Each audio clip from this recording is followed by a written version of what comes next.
Assalamualaikum warahmatullahi wabarakatuh. Gugatan kepada Jokowi terkait dugaan ijazah palsu ini dan juga beberapa gugatan lainnya akan terjadi ya di berbagai kota yang ada di Indonesia. Dan ini semakin membuat Jokowi tambah pusing dan ruwet menghadapi berbagai masalah. Dan pernyataan ini ya diungkapkan oleh penggugat yang bernama Dr. Muhammad Taufik ya, di saat beliau bertemu dengan Komardin yang menggugat UGM dan juga Pak Kasmujo.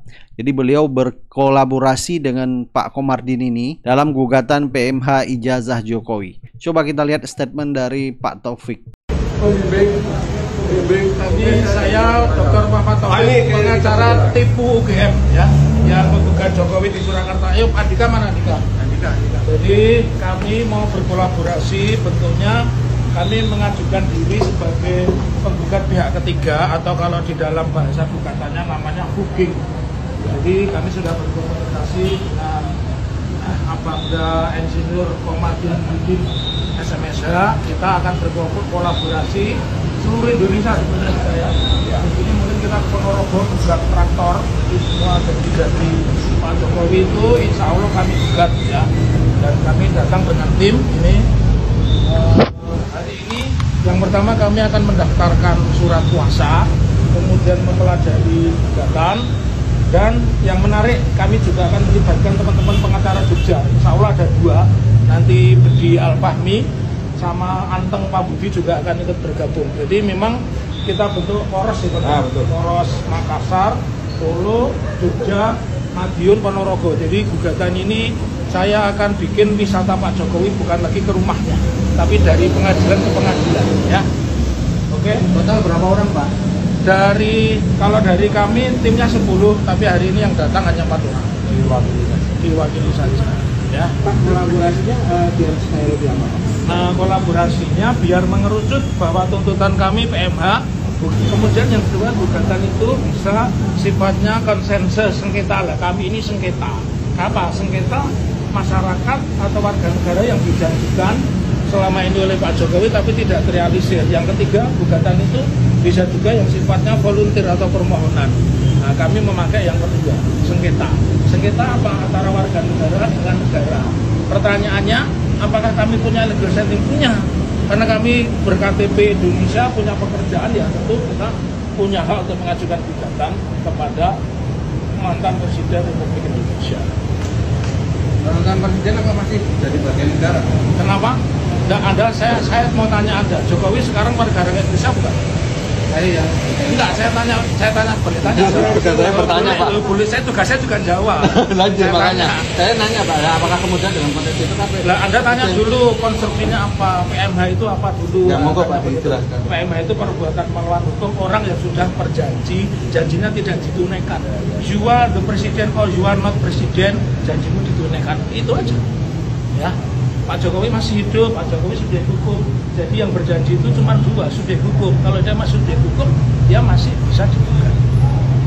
Ya. Jadi masuk sudah hukum ya Pak? Iya, kalau sudah mati bukan sudah hukum tapi sudah hukum. Ya. Ya.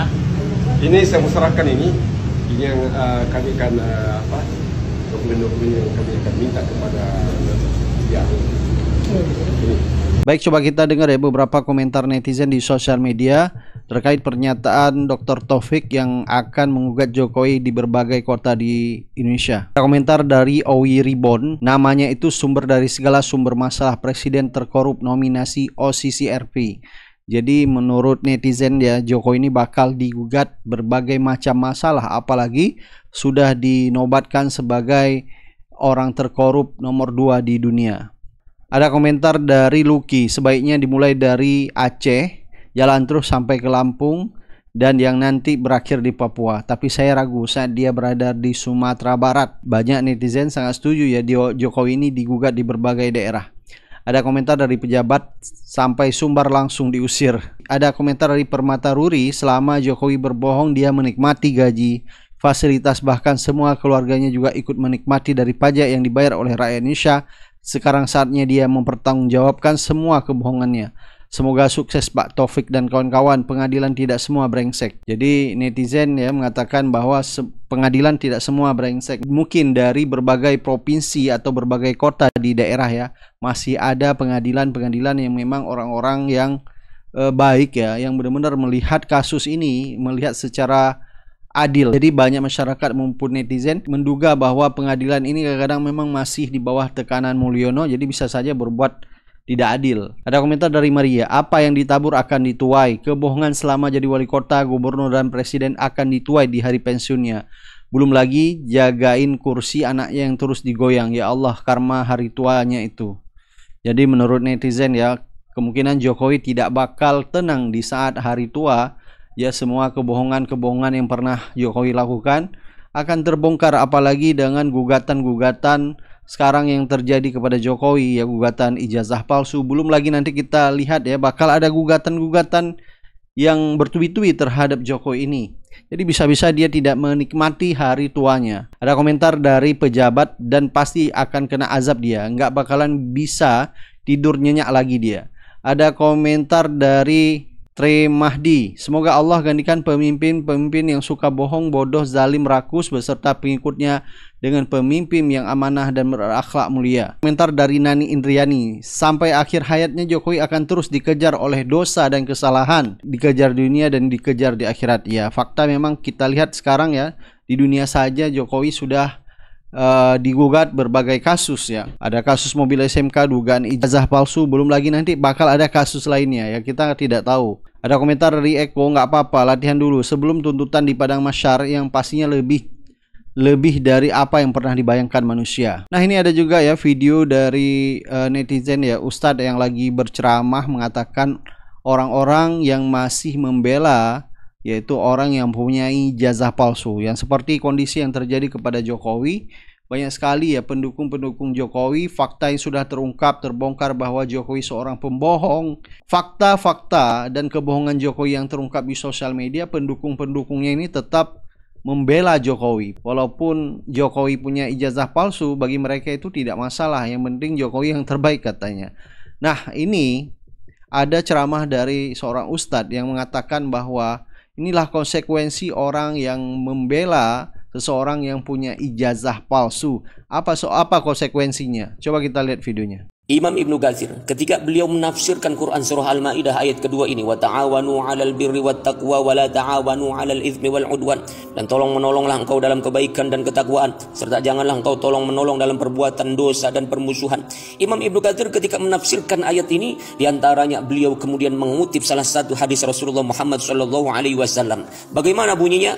Anna Rasulullah sallallahu alaihi wasallam qala, sesungguhnya Rasulullah Muhammad sallallahu alaihi wasallam pernah mengatakan, man masya ma'a zalimin liyu'ayyinahu, barang siapa yang berjalan bersama orang yang zalim untuk membantu kezalimannya, wa huwa ya'lamu annahu zalimun, padahal dia tahu bahwa yang ditolongnya itu adalah orang yang zalim, faqad kharaja minal islami, maka sungguh dia telah keluar dari Islam. Ini kata Rasulullah Muhammad sallallahu alaihi wasallam. Jadi jangan main-main. Udah tahu zalim kok dibantu, udah tahu salah kok dibela, udah tahu ijazahnya ijazah palsu, tidak bisa membuktikan keasliannya, kok dibela. Siapapun yang membelanya padahal dia tahu bahwa itu adalah orang yang tidak benar, maka kalau kita berlandaskan hadis Nabi ini, dia telah keluar dari Islam, dia telah murtad dari agama Allah Subhanahu wa taala. Dan kalau kita lihat para pembela ijazah palsu ini, hadirin, kita lihat mereka ngomongnya itu seperti ada beban, ngomongnya itu seperti ada sesuatu yang menekan hati sanubarinya. Kenapa? Karena memang salah. Dan Rasulullah Muhammad SAW pernah menyampaikan di dalam salah satu riwayatnya, kata Rasulullah, fa innal khaira mutmainnatun, karena sesungguhnya kebaikan itu menenangkan jiwa, wa inna syarra ribatun, dan sesungguhnya dosa itu merupakan sesuatu yang menggelisahkan. Maka jangan aneh apabila kita lihat para pembela orang yang menggunakan ijazah palsu untuk melanggengkan kekuasaannya, para pembelanya dilihat dari cara berbicaranya seperti ada kegelisahan di dalam dirinya. Apa hukum membeli ijazah? Apakah ada dalil Islam yang menghukum boleh membeli ijazah? Satu, man ghasyana falaysa minna. Siapa yang menipu, maka dia bukan umat Nabi Muhammad SAW. Dibeli ijazah S1, padahal tamat SMA. Menipu apa tak menipu? Bohong. Ijazah S1 dipakai ikut tes PNS, lulus, dapat gaji, jadi pegawai 30 tahun. Gajinya haram. Pensiunnya haram. Kenapa? Karena masuknya dengan cara Kali ini aku membahas masih seputar ijazah ya guys. Jadi penjelasan Mabes Polri baik yang disampaikan oleh Laboratorium Forensik maupun yang disampaikan oleh Direktur Tindak Pidana Umum Dirtipidum Mabes Polri Brigjen Polisi Juhandani itu bukan hanya mengejutkan ya, kalau hasilnya sudah bisa ditebak, tapi yang mengejutkan dua hal. Saya sih bukan ahli digital, saya juga bukan ahli forensik, ya, saya juga bukan telematika. Artinya saya bukan orang seperti Dr. Ismon Syanipar maupun Roy Suryo, tapi saya ingin mengatakan bagaimana mungkin ya guys, itu ijazah itu bukan digital, kok pakai diuji forensik segala, itu bagaimana ya guys? Uang palsu itu tidak perlu dipakai uji forensik, dengan mata telanjang orang sudah tahu ini uang palsu, ini tidak. Begitu pula kalau ijazah, kan cukup dibandingkan karena itu ijazah fisik. Kalau itu sertifikat digital, ya, sebagaimana yang ada saat ini, terutama sertifikat baru, bolehlah itu ujinya digital juga. Tetapi ini kan fisik, kan tinggal membandingkan. Nah, jadi kejanggalan pertama itu sesuatu yang sifatnya fisik ya guys ya, tapi diujinya pakai digital. Maka jadi pertanyaan, apakah ijazahnya ini ijazah yang ada di Twitter atau ijazah yang berkembang di ruang-ruang masyarakat, di TikTok, di YouTube dan sebagainya, ataukah itu ya? Tapi kalau saya sebagai akademisi, karena ijazah itu barang fisik, ya diujinya dengan cara fisik, dibandingkan saja begitu. Dan yang pasti itu harus ditampilkan di publik, ini loh ijazahnya. Jadi ini ijazahnya Pak Jokowi, ini ijazah ABCD yang sama-sama alumni Fakultas Kehutanan UGM ya. Lalu yang kedua guys, kan makin kentara kebohongannya ya. Jelas di situ disebutkan bahwa Pak Kasmujo itu pada saat itu asisten dosen, tapi 2017 sudah dibangga-banggakan sebagai pembimbing dosping skripsi yang galak, dan kemudian dicabut kembali pernyataannya. Anda mau percaya yang mana? Kalau saya percaya bohong itu ya. Jadi Pak Kasmujo itu benar, Pak Kasmujo jujur, dan ketika ini berisiko hukum, Pak Kasmujo kan tidak mau mengambil alih ya, mengambil risiko gitu ya. Jadi yang kedua, jelas itu pernyataan itu bohong dan itu sudah tindak pidana. Sudah tindak pidana melanggar Undang-Undang ITE pasal 28 ayat 1 ya. Dendanya adalah 1 miliar dan hukuman pidananya 6 tahun karena itu menyebar informasi palsu. Ya sudah dibantah sendiri, sudah dibuktikan sendiri, jadi tidak perlu pembuktian. Kemudian yang ketiga ya guys, ini yang saya sangat sesalkan.